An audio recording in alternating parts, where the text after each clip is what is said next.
Hi అండి, welcome back to మారుచులు మీ ఇంట్లో. ఈరోజు మీకు నేను ఎన్నో హెల్త్ బెనిఫిట్స్ ఉన్న గుమ్మడికాయ హల్వాని చేసి చూపించబోతున్నానండి. ఈ గుమ్మడికాయ హల్వాని క్విక్గా చాలా సింపుల్గా చేసేసుకోవచ్చండి. ఈ గుమ్మడికాయ హల్వాని ప్రతిరోజు పిల్లలకి పెట్టడం వల్ల వాళ్ళలో గ్రోత్ చాలా బాగుంటుందండి. కంటి చూపును కూడా చాలా బాగా మెరుగుపరుస్తుందండి. ఇప్పుడు ఈ గుమ్మడికాయ హల్వాని ఎలా తయారు చేసుకోవాలో చూసేద్దాం. గుమ్మడికాయ హల్వా తయారు చేసుకోవడానికి ఒక హాఫ్ కేజీ గుమ్మడికాయని తీసుకున్నానండి నేను. ఇప్పుడు ఈ గుమ్మడికాయని ముక్కల కింద కట్ చేసుకోవాలి.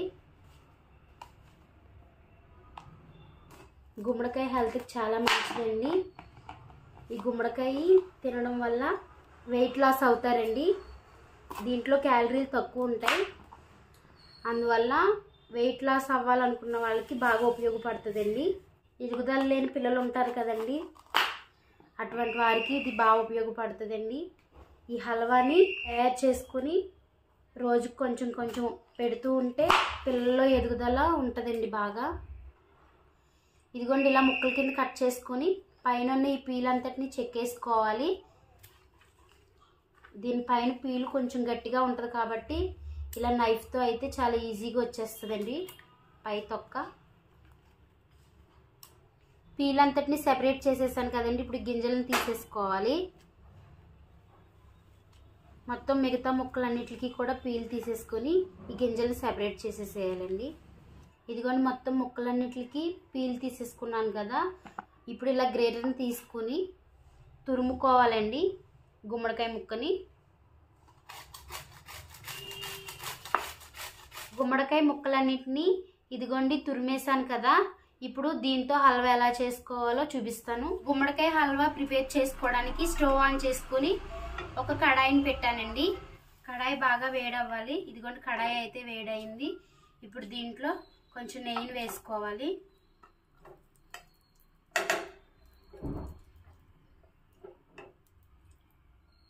నెయ్యి అయితే కరిగింది కదండి. ఇప్పుడు దీంట్లో జీడిపప్పు ముక్కల్ని బాదం పప్పు ముక్కల కింద కట్ చేసుకుని వీటిని వేసుకుని వేయించుకోవాలి కలర్ వచ్చేంత వరకు.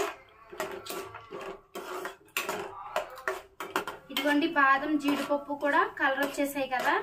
ఇప్పుడు బౌల్లోకి తీసేసుకోవాలి వీటిని. ఇప్పుడు ఇదే గీలో ఇదిగోండి తురుము పెట్టుకున్న గుమ్మడికాయ తురుము ఉంది కదా, ఈ తురుమునంతటిని వేసుకుని వేయించుకోవాలి.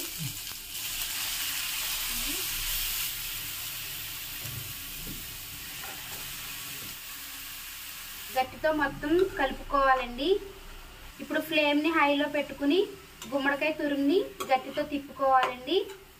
ఇలా మొత్తం గట్టితో కలపడం వల్ల నెయ్యి అంతా మొత్తం గుమ్మడికాయ తురుముకి పడుతుంది. ఇలా ఒక 5 నిమిషాలు ఇలా వేయించుకోవాలి. ఈ గుమ్మడికాయ తురుము వేగుతూ ఉండగా ఒక టేబుల్ స్పూన్ నెయ్యిని వేసుకోవాలి. ఈ నెయ్యి కూడా మొత్తం గుమ్మడికాయ తురుముకి కలిసేలాగా మళ్ళీ కలుపుకోవాలండి.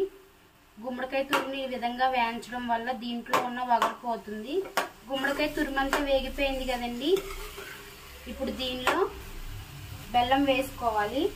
నేను ఒక 1/2 కేజీ గుమ్మడికాయని తీసుకున్నాను కదా, నేను దీంట్లో 1/2 కేజీ బెల్లాన్ని వేస్తున్నాను. ఇదిగోండి 250 గ్రామ్స్ అండి. ఇది మీరు మీ స్వీట్కి సరిపడా బెల్లాన్ని వేసుకోండి. ఒకవేళ మీకు 1/2 కేజీ బెల్లం సరిపోతే కనుక ఒక 2 టేబుల్ స్పూన్ బెల్లాన్ని కలుపుకోవచ్చు. ఇప్పుడు ఈ బెల్లం మొత్తం గుమ్మడికాయ తురుములో కలిసేలాగా కలుపుకోవాలి. ఒకవేళ మీరు కప్పులతో కనుక కొలుచుకున్నట్టయితే తురుముని 1 కప్పు గుమ్మడికాయ తురుముకి 1/2 కప్పు బెల్లం తురుముని వేసుకోవాలండి. చూసారు కదా, మొత్తం బెల్లం అంతా కరిగి వాటర్లా వచ్చింది. ఇప్పుడు ఇదంతా మళ్ళీ దగ్గరికి అవ్వాలి. మధ్య మధ్యలో కలుపుకుంటూ ఉండాలండి. ఫ్లేమ్ని హైలోనే ఉంచుకుని ఉడికించుకోవాలి. ఇప్పుడు దీనిలో 1 టేబుల్ స్పూన్ నెయ్యి వేసుకోవాలండి. ఇప్పుడు నెయ్యి అంతా కలిసేలాగా కలుపుకోవాలి. మధ్య మధ్యలో ఒక్కొక్క స్పూన్ నెయ్యి వేసుకుంటూ, ఇదిగోండి ఇలా పాకంలా వచ్చింది కదా బెల్లం అయితే, ఈ పాకం అంతా దగ్గరికి అయిపోవాలి. హల్వాలా దగ్గరికి అయిపోయేంత వరకు ఈ విధంగానే ఉడికించుకోవాలి. మధ్య మధ్యలో కలుపుకోవాలండి. నెయ్యి కూడా 1 టేబుల్ స్పూన్ వేసుకుంటూ ఉండాలి.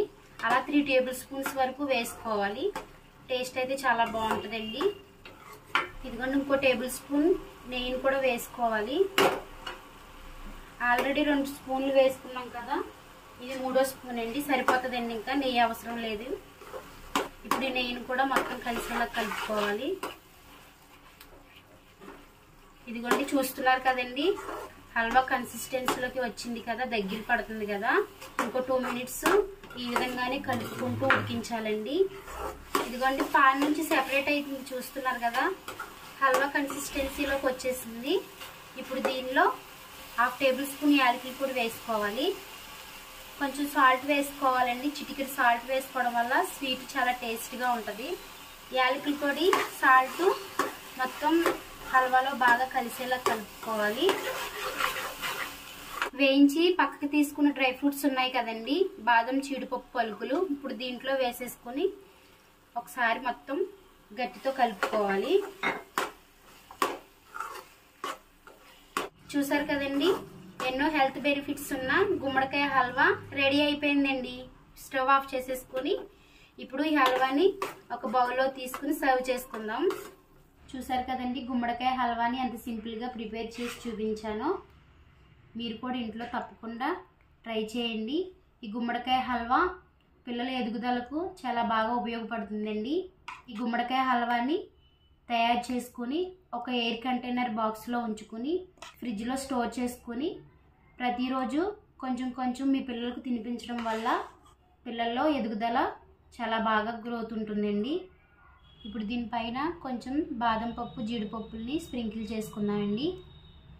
ఈ రెసిపీ కనుక మీకు నచ్చినట్లయితే లైక్ చేయండి, షేర్ చేయండి. కొత్తవారు మా ఛానల్ చూస్తున్నట్లయితే సబ్స్క్రైబ్ చేసుకోండి, సపోర్ట్ చేయండి. థ్యాంక్ యూ అండి.